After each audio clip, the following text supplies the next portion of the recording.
को धेरै कमेन्टहरु जान लाग्यो हजुरले हेर्न सक्नुहुन्छ गाइस गएको गइछ अटोमेटिक गएको गइछ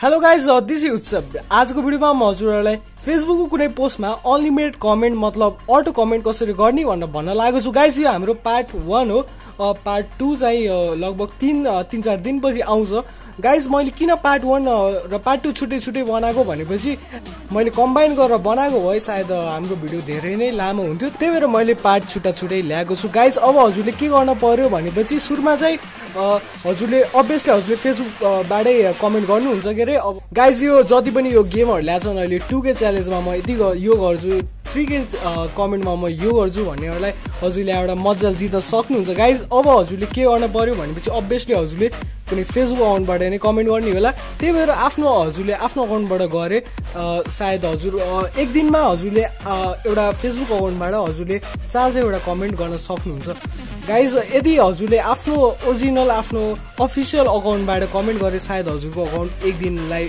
डिजेबल हुन सक्छ एक दिनलाई डिजेबल मतलब कमेन्ट गर्न एक दिनलाई बन्द नि हुन सक्छ गाइज त्यही भएर हामीले 1 मिनेटमै फेक अकाउन्ट बनाउँछौं एउटा फेक अकाउन्ट बनाउँछौं अनि फेक अकाउन्ट बनाएपछि त्यहाँबाट हामीले त्यो एपमा गएर त्यहाँबाट हामीले कमेन्ट गर्छौं गाइज भिडियो लास्टसम्म हेर्दिनु र भिडियोलाई लाइक गरिदिनु शेयर गरिदिनु र च्यानललाई सब्स्क्राइब गरिदिनु होला धन्यवाद गाइज फाइनली हामी अहिले स्क्रिनमा आइसकेका छौं गाइज यसमा चाहिँ म एउटा एपको बारेमा भन्छु अनि पार्ट 2 मा पनि म छुट्टै एपको बारेमा भन्छु र गाइज अब म एउटा फेसबुकको फेक अकाउन्ट बनाउँछु म क्रोम ब्राउजरमा जान्छु क्रोम ब्राउजरमा गएपछि म फेसबुक खोल्छु फेसबुक खोलेपछि यहाँ जुन अकाउन्ट छ अहिले म लगआउट गर्छु म क्रिएटिभ अकाउन्टलाई क्लिक गर्छु हजुरले देख्न सक्नुहुन्छ गाइज यसमा फर्स्ट नेम र लास्ट नेम सोधेछ म फर्स्ट नेमलाई क्लिक गर्छु र कुनै र्यान्डमली एउटा नेमलाई सेलेक्ट गर्छु मैले र्यान्डमली नेम सेलेक्ट गरिसकेको छु र मैले नेक्स्टलाई क्लिक गरे नेक्स्टलाई क्लिक गरेपछि म फेरि नेक्स्टलाई क्लिक गर्छु र मैले ओके यस गरे यस गरेपछि यहाँ मोबाइल नम्बर सोधेछ what is your phone number भनेछ यसलाई केही नगर्नुस् र तल साइन अप बाइ इमेल रहेछ म यसलाई क्लिक गर्छु यसलाई क्लिक गरेपछि हाम्रो इमेल सोधेछ हजुरले देख्न सक्नुहुन्छ म नयाँ स्लाइडमा जान्छु नयाँ स्लाइडमा गएपछि म प्लसलाई क्लिक गर्छु प्लसलाई क्लिक गरेपछि यसमा म सिम्पली टेम्प मेल भन्ने सर्च हान्छु टेम मेल भन्ने सर्च हानेपछि मैले सर्च हानेपछि म फर्स्टको साइटलाई खोल्छु फर्स्टको साइटलाई ओपन गरेपछि यहाँ जुन हजुरको इमेल छ यसलाई हजुर डिलिट गर्न पर्छ त्यही भएर म यसलाई डिलिट गरे डिलिट गरेपछि फाइनली त्यो इमेल डिलिट भइसकेछ यहाँ नयाँ इमेल आइसकेछ म कपी गर्छु कपी गरेपछि म फेरि त्यही स्लाइडमा जान्छु फेसबुकको स्लाइडमा र इमेलको ठाउँमा म त्यो इमेललाई म पेस्ट गर्छु हाम्रो इमेल पेस्ट भइसकेछ मैले नेक्स्ट गर्छु नेक्स्ट गरेपछि मैले जेन्डरलाई सेलेक्ट गरेँ र मैले नेक्स्ट गरेँ नेक्स्ट गरेपछि हामीलाई यहाँ पासवर्ड एउटा नयाँ सेट गर्न भन्यो र गाइज म पासवर्ड सेट गरिहाल्छु र देख्न सक्नुहुन्छ गाइज क्रिएटिङ न्यू अकाउन्ट भन्यो र मैले वेल गरेपछि गाइज फाइनली हाम्रो अकाउन्ट बनिसकेको छ गाइज हजुरलाई यहाँ 5 वटा एउटा कोड आछ भनेर यहाँ लेख्न भन्यो म फेरि त्यही पेजमा त्यही स्लाइडमा जान्छु त्यही स्लाइडमा गएपछि र गाइज म त्यही पेजमा गएपछि यहाँ हजुरले तल देख्न सक्नुहुन्छ एउटा कोड आछ 25223 भनेर एउटा कोड आछ म त्यही पेजमा गएर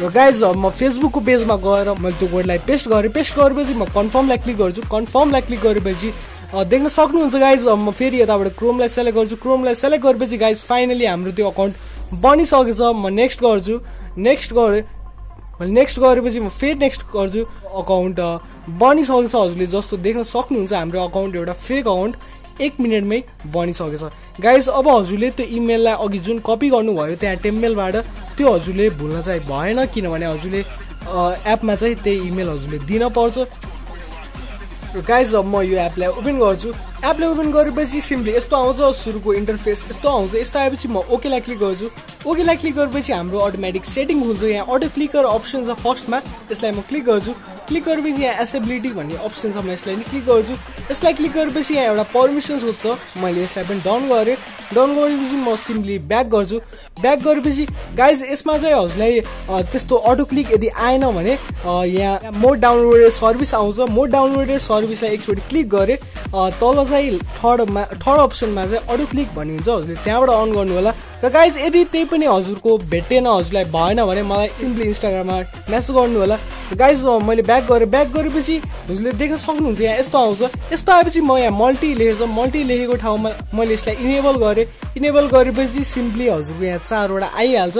सिम्पली 4वटा आएपछि म सेटिङलाई क्लिक गर्छु। सेटिङलाई क्लिक गरेपछि यहाँ नम्बर अफ साइकल्स लेखेछ, म यसलाई क्लिक गरेर 50 लेख्छु। 50 लेखेपछि मैले 50 लेखेपछि मैले सेभ गरेपछि यहाँ देख्न सक्नुहुन्छ हजुरले यहाँ 4-5वटा आइसकेछ। म ब्याक गरेपछि म क्रोम ब्राउजरमा जान्छु। अघिको हजुरले ख्याल गर्नुहोस्, अघिको यो जीमेल हजुरसँग हुनपर्छ, किनभने नत्र पोसिबल नै छैन। गाइज अब हजुरले के गर्नु पर्यो भनेपछि म फेरि एउटा त्यही फेसबुक खोल्छु अघिको जुनमा। अब हजुरलाई एक्जाम्पल देखाउनु पर्यो कुनैमा कमेन्ट बढाएर, त्यही भएर म एउटा पोस्ट र एउटा मिम सेयर हान्छु। केही मैले आफ्नो फेसबुकको पेजको नाम लेखेँ।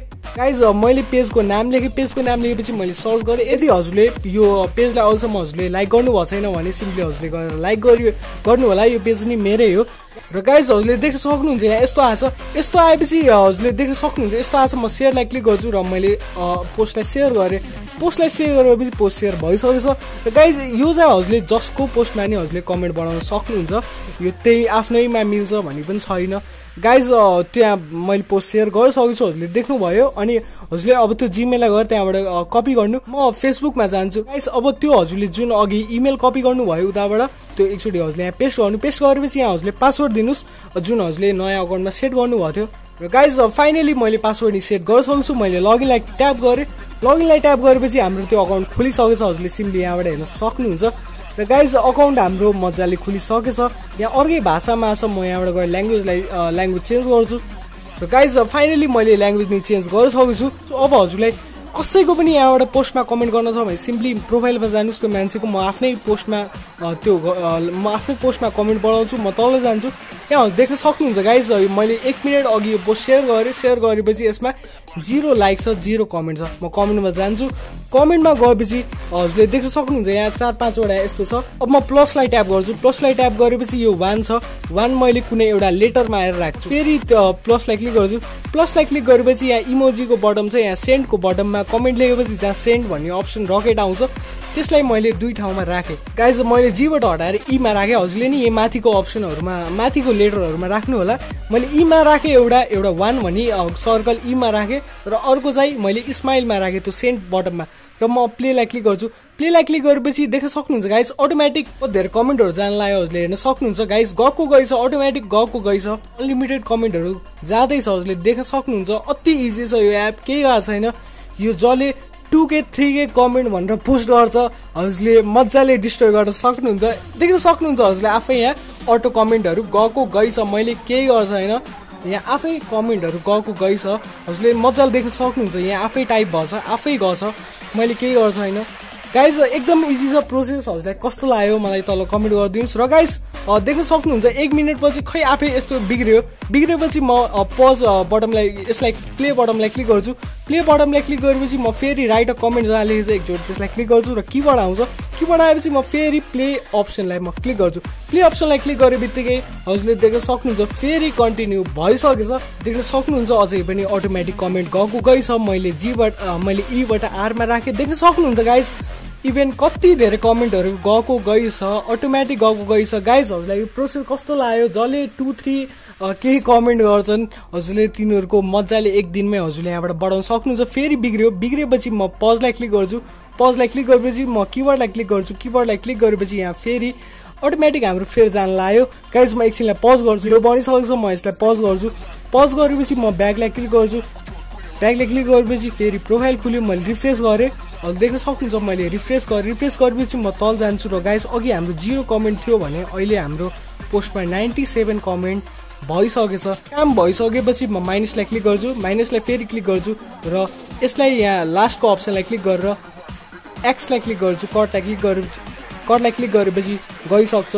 देख्न सक्नुहुन्छ गाइज कति इजी प्रोसेस छ। भर्खर 1-2 मिनटमा 97 कमेन्ट पोस्ट भइसकेछ। एकदमै इजी छ प्रोसेस, केही गाह्रो छैन। गाइज हजुरले त्यो एपलाई कसरी डाउनलोड गर्ने भनेपछि म सर्च बारमा जान्छु र मैले डिस्क्रिप्सनमा पार्ट 1 एप लिंक ड्यास दिएर राखेको छु। त्यो लिंकलाई एकचोटि हजुरले क्लिक गर्नुहोस्। त्यो लिंकलाई क्लिक गरेपछि यस्तो आउँछ, हजुरले देख्न सक्नुहुन्छ। यस्तो आएपछि यहाँ तल लिंक हेयर लेखेको छ, लिंक हेयरलाई एकचोटि क्लिक गर्नुहोस्। क्लिक गरेपछि यस्तो खुल्छ, हजुरले देख्न सक्नुहुन्छ। यस्तो खुलेपछि म तल जान्छु। तल गएपछि यहाँ तल जान्छु। तल गएपछि यहाँ ठुलो भेरिफाई बटम होइन सानो भेरिफाई बटमलाई एकचोटि म क्लिक गर्छु। एकचोटि क्लिक गरेपछि म फेरि तल जान्छु। तल गएपछि यहाँ I am not a robot भन्ने अप्सन आउँछ। गाइज यसमा चाहिँ बेला बेला अटोमेटिक टिक हुन्छ, नत्र हजुरले आफै यसमा टिक लाउन पर्छ। बेला बेला सानो पजल दिन्छ, त्यो पनि हजुरले सल्भ गर्नु होला। म तल जान्छु। तल म लास्टतिर गएँ। लास्टतिर गएपछि ठुलो कन्टिन्यू बटम होइन सानो कन्टिन्यू बटमलाई म एकचोटि क्लिक गर्छु। र गाइज यो स्लाइड भन्ने यहाँ अप्सन छ, म यसलाई क्लिक गर्छु। यसलाई क्लिक गरेपछि यहाँ जुन हाम्रो रिसेन्ट स्लाइड छ, जुन अहिले लास्ट स्लाइड छ, एकचोटि क्लिक गर्छु। काट्छु त्यसलाई। काटेपछि म फेरि पहिलाको पेजलाई खोल्छु। पहिलाको पेजलाई खोलेपछि यहाँ हजुरले देख्न सक्नुहुन्छ गाइज फाइनली हाम्रो एप आइसकेको छ। म फेरि तल जान्छु। तल गएपछि हजुरले देख्न सक्नुहुन्छ यहाँ यसमा 10 सेकेन्ड जति वेट गर्न भन्छ। फाइनली हाम्रो 10 सेकेन्ड भइरहेको हैछ। 10 सेकेन्ड हजुरको सकेपछि यहाँ तल गएपछि गेट लिंक भन्ने यहाँ अप्सन आइहाल्छ। गेट लिंकलाई म एकचोटि क्लिक गर्छु। एकचोटि क्लिक गरेपछि यहाँ 12 स्लाइड लेखेको छ, म यसलाई क्लिक गर्छु र यहाँबाट फेरि म रिसेन्टको स्लाइड काट्छु। काटेपछि म फेरि त्यही पहिलाको खोल्छु। पहिलाको खोलेपछि म यहाँ आइसकेको छ हाम्रो एप। गाइज हजुरले त्यो एप आएपछि हजुरले तल ओपन इन प्ले स्टोर गरेपछि यस्तो आउँछ, नत्र अटोमेटिकली नै यस्तो खुल्छ। यस्तो खुलेपछि म इन्स्टललाई क्लिक गर्छु। इन्स्टललाई क्लिक गरेपछि गाइजहरूले देख्न सक्नुहुन्छ फाइनली हाम्रो एप जम्मा 2 MB को एप डाउनलोड हुँदैछ। हजुरले देख्न सक्नुहुन्छ इभन इन्स्टल नै हुँदैछ। गाइज यसरी नै डाउनलोड गर्ने हो एप। गाइज हजुरले देख्नुभयो कसरी डाउनलोड गर्ने हो भनेर। र गाइज हजुरले देख्न सक्नुहुन्छ यहाँ हाम्रो एप नै आइसकेको छ। र गाइज भिडियो हजुरलाई कस्तो लाग्यो मलाई तल कमेन्ट गरिदिनुहोस्। र अब हजुरले कस्तो देख्न चाहनुहुन्छ त्यो पनि कमेन्ट गरिदिनुहोस्। र गाइज म पार्ट 2 छिटै लिएर आउँछु। त्यसमा छुट्टै एउटा तरिका छ, म छिटै लिएर आउँछु। र गाइज भिडियोलाई लाइक गरिदिनु, शेयर गरिदिनु र च्यानललाई सब्स्क्राइब गरिदिनु होला। जय नेपाल।